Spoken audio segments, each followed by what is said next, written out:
Olá, meus amores, tudo bem com vocês? Acredito que tá todo mundo legal, tá todo mundo bem, não é verdade? Tia Li, mais uma vez aqui para a nossa aula de Geografia, trazendo agora a revisão do capítulo 2, certo? Que a gente vai falar como o ser humano transforma a paisagem. Você já pode pegar o seu livrinho aí, tá? E coloca na página 198, tá legal?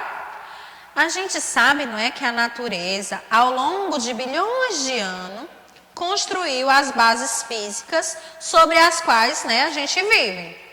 Com isso, conseguimos, né, recursos e podemos transformá-las e também adaptá-las para para melhorar o nosso conforto e também a nossa vida. Porém, essas ações da sociedade, ela tem causado grandes alterações nos ambientes naturais, o que causa um grande problema para as próximas gerações, tá? Como mostra aí a imagem do início, não é? A gente consegue ver aí o quê? O relevo, né, da paisagem que você está vendo é o quê? As pessoas, né, aí, como mostra a imagem, fazendo alterações no ambiente, né? Estão ali escavando, estão tirando ali um pouco do solo, estão mexendo. Lá atrás a gente consegue ver a construção de alguns prédios, não é? Então, aí a gente vê o quanto o ser humano já transformou, não foi esse ambiente? Ele modificou. Passando mais um pouquinho aqui abaixo, a gente vai ver o quê? A paisagem que observamos, certo? Observando as paisagens que nos cercam, podemos perceber as características do relevo. O que é um relevo? São formas da superfície terrestre. Por exemplo, notamos se ele é plano ou ele é inclinado, se apresenta serras ou morros, se é baixo ou se é alto, ok? E é possível também perceber os leitos dos rios, as encostas e também outros elementos, tá? Na maioria das vezes, as formas de relevo que compõem as paisagens das cidades sofreram grandes modificações, causadas principalmente pela ação de quem? Da sociedade e também das ações das máquinas, tá? Por isso, algumas partes do relevo, eles podem ser artificiais. Ou seja, vai ser construído pela ação do homem para que esse relevo receba edificações, ruas, parques, praças e entre tantos outros, ok? Como mostra aqui a imagem, tá? Que é o quê? Crateras, como a da imagem, existem em todas as partes do mundo e são um exemplo claro da ação humana na paisagem, ok? Até então, tudo parece bastante normal. Porém, o desenvolvimento de máquina,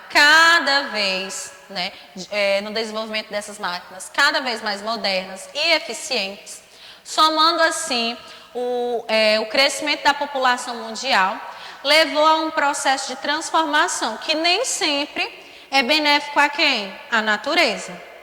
E quando se não é benéfico, causa o quê? Problemas ambientais, certo? Faz com que o ambiente sofra. E nos dias de hoje, os seres humanos, eles são considerados o quê? Os maiores agentes transformadores da paisagem, tá? Pois as mudanças provocadas pela sociedade são bem rápidas, comparadas às ações da natureza, não é verdade? Que a gente sabe que muitas das vezes a ação da natureza ela é um pouco mais lenta, não é? Demora já mais tempo, certo? Para ocorrer uma mudança na paisagem pela própria natureza, demora-se um tempo, não é? Mais lento. Porém, o homem, como mostra aqui, ele é considerado o maior agente transformador da paisagem, porque em menos tempo ele consegue fazer coisas assim que a gente fica até sem saber o que falar, certo? A questão de derrubar as árvores para construir algo, certo? Então, o homem ele consegue ser bem mais rápido. Passando mais um pouquinho aqui à frente, a gente vai ver o quê? Transformações, tá? nas paisagens e as consequências ambientais. Então, um grande problema ambiental que preocupa os governos e a sociedade é a questão da perda do solo em razão da atividade agrícola, tá? A necessidade de aumento da produção de alimentos e matérias-primas diversas tem gerado a ampliação das áreas utilizadas para a agricultura. Com isso também ocorre o quê? O aumento da retirada da vegetação. Por meio de quem? Do processo chamado desmatamento, ok? E com o desmatamento, o que é que acontece? O solo ele vai ficar desprotegido, assim vai estar sendo exposto às chuvas, e a chuva vai fazer o que com esse solo? Vai levar, né, podemos dizer, uma boa parte dele embora, resultando em quê? Em processos erosivos, tá? Trazendo transformações. E a perda de solo, né, em processo erosivo também causa impactos aonde? Nas águas, tá? Porque o solo carregado pela água da chuva, geralmente ele vai se acumular no leito dos rios, assim reduzindo a profundidade deles. E esse processo é conhecido como assoreamento, tá? Como mostra aqui a imagem. Ok? E outro problema relacionado às intervenções feitas pela sociedade na superfície da terra é a intensa exploração de recursos minerais. O que seriam esses recursos minerais? Concentrações, certo? Minerais na crosta terrestre, que tem características que podem tornar sua extração técnica e também economicamente viável, ok? Entretanto, muitas das vezes, a exploração desses recursos é feita sem a devida atenção ao ambiente natural e sem planejamento prévio necessário, tá? Para indicar a maneira como o mineral pode ser extraído de modo que cause menos impacto ao ambiente possível. Eles têm que ter um planejamento para entender e saber como é que eles vão conseguir, tá, extrair aquele minério sem agredir tanto o solo. Certo? Porém, como está falando ali, muitas das vezes essas extrações são feitas indevidamente, irregularmente. Então, eles não têm noção do quanto eles estão agredindo o solo, tá? E além disso, né, vemos também acidentes ambientais, envolvendo quem? As atividades de mineração ou transporte de minério, podem causar grandes prejuízos ao meio ambiente e também às pessoas que vivem nele. Por isso, é muito importante que a mineração ela seja fiscalizada por entidades públicas e também governamentais, tá? Assim, vai ser possível garantir que está sendo praticada com respeito, né? Lá, respeitando o meio ambiente e as pessoas também de onde, né, estão vivendo e também ao ambiente natural onde está sendo instalado, ok? Não agredindo nenhum das pessoas e também ao próprio ambiente, ok? Passando mais um pouquinho aqui à frente.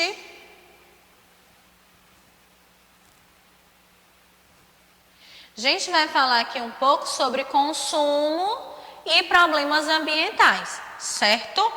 O aumento do consumo de bens e produtos também também tem gerado problemas ambientais. Pois o quê? Consumimos diariamente é feito por meio de matérias-primas extraídas de onde? Da natureza, não é verdade?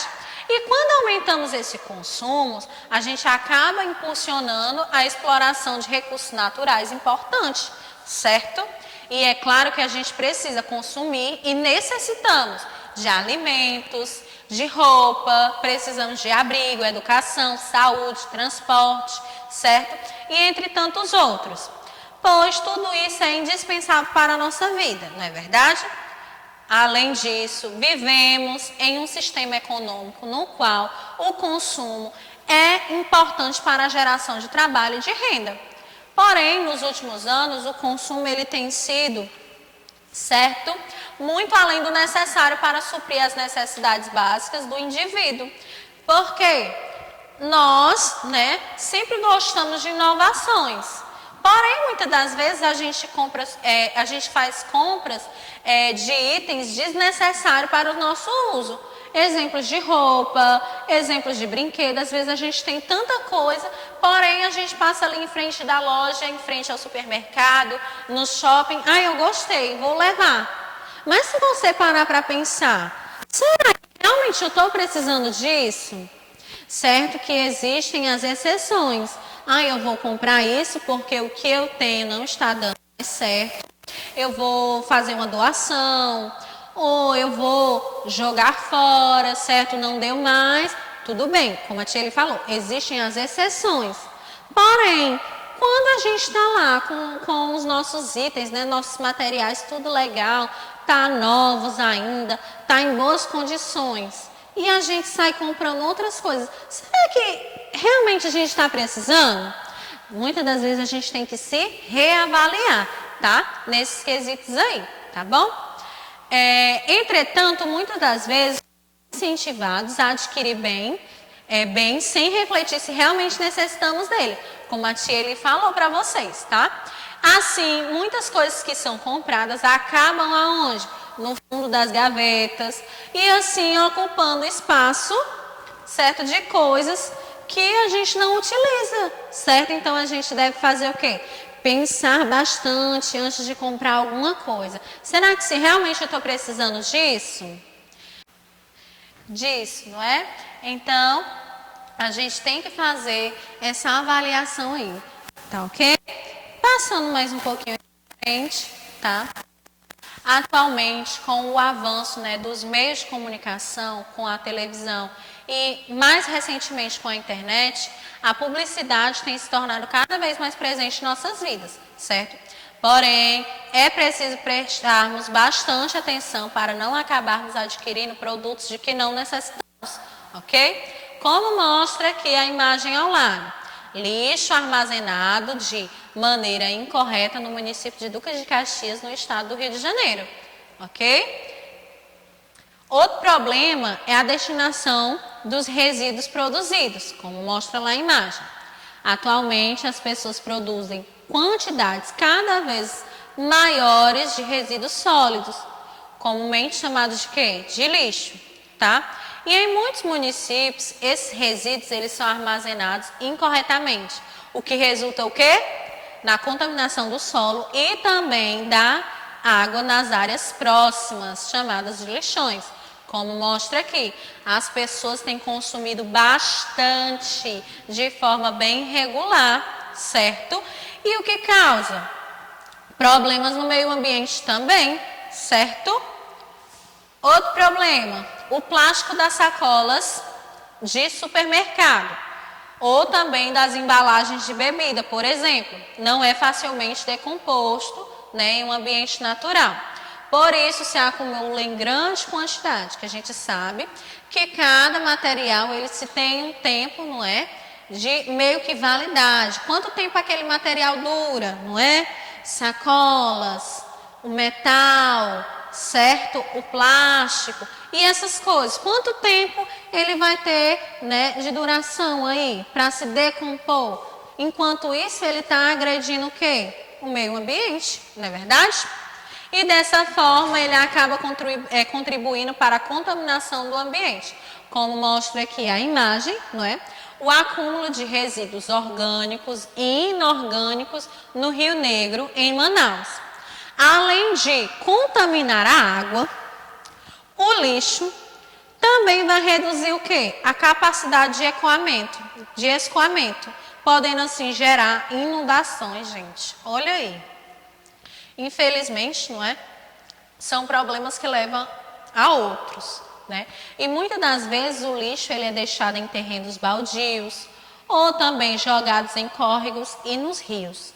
E à medida que esse lixo ele vai se acumulando, vai entupindo o quê? As galerias de águas pluviais, reduzindo também a capacidade de escoamento da água e ampliando somente os problemas de enchente, gerando assim problemas enormes, não é? Então a gente tem que rever essa questão do cuidado com o meio ambiente, tá? Por isso é muito importante destinar corretamente os resíduos sólidos produzidos em nossas residências, ok? Passando mais um pouquinho aqui abaixo, A gente vai falar aqui agora sobre interpretação cartográfica dos problemas ambientais. Tá?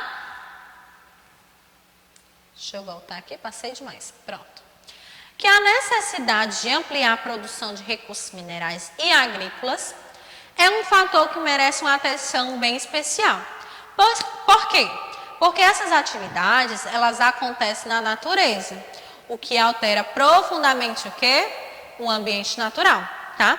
E muitos dos produtos gerados por essas atividades, elas são vendidos em todo o mundo, como a soja e também o minério de ferro. Assim, os danos causados ao meio ambiente por essas atividades ocorrem no Brasil, enquanto a maior parte, certo, dos produtos por elas produzidos vão para outras partes do mundo, tá? Então, não fica só aqui.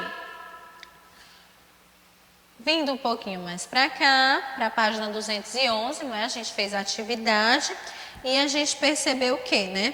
Que a necessidade de novas terras para o cultivo e também a abertura de novas áreas de mineração tem sido resultado na redução da cobertura original do nosso país, tá? A primeira medida a ser tomada é ampliar cada vez mais o processo de quê? De fiscalização das atividades econômicas, que acontecem aonde? Na área de vegetação nativa. O território brasileiro, ele é muito grande, para que os fiscais possam, né, vasculhar, investigar se todas as matas estão acontecendo de maneira correta, como o trabalho lá da retirada de algumas matérias-primas. Porém, por ser muito grande, os fiscais, né, precisam vasculhar todas as matas em busca de desmatamentos ilegais e desordenados. E são necessários outros métodos, porque imagina aí, um grupo de 15 pessoas, né? Estatística, tá? Exemplo, um grupo de 15 pessoas vai conseguir visualizar lá a mata amazônica completa? Não vai, né? Então, eles precisam de outros meios para que possam, né, agir de uma forma bem mais positiva, vendo o que está acontecendo de uma maneira mais segura. E assim, não é, vai ser utilizado outros métodos. E um dos métodos utilizados aqui foi o monitoramento por meio de imagens obtidas por satélites artificiais. E esses satélites ficam aonde, Tieli? Eles ficam na órbita, certo, do nosso planeta. E como fala mais um pouquinho aqui abaixo, existem diversos tipos de satélites artificiais, voltados para o quê? Para as áreas da comunicação, para as áreas da defesa, da pesquisa espacial, dos estudos atmosféricos e também dos estudos ambientais, tá? E outra maneira de analisarmos os problemas ambientais causados pela ocupação do solo é você fazer a comparação de imagens obtidas de um mesmo local em tempos diferentes, tá? Você pega uma imagem agora atual, você vai pegar uma outra imagem de 10 anos atrás, 15 anos. Aí você já pode ver, né, a comparação do que mudou com o passar do tempo. Ok, gente? Então, meus amores, essa foi a nossa aula de hoje, nossa revisão de geografia. Espero que vocês tenham gostado, tenham compreendido, tá ok? Qualquer dúvida, chama a Tia lá no WhatsApp, que a gente tenta sanar a sua dúvida, tá bom? Beijo, um grande abraço e até a próxima aula. Tchau!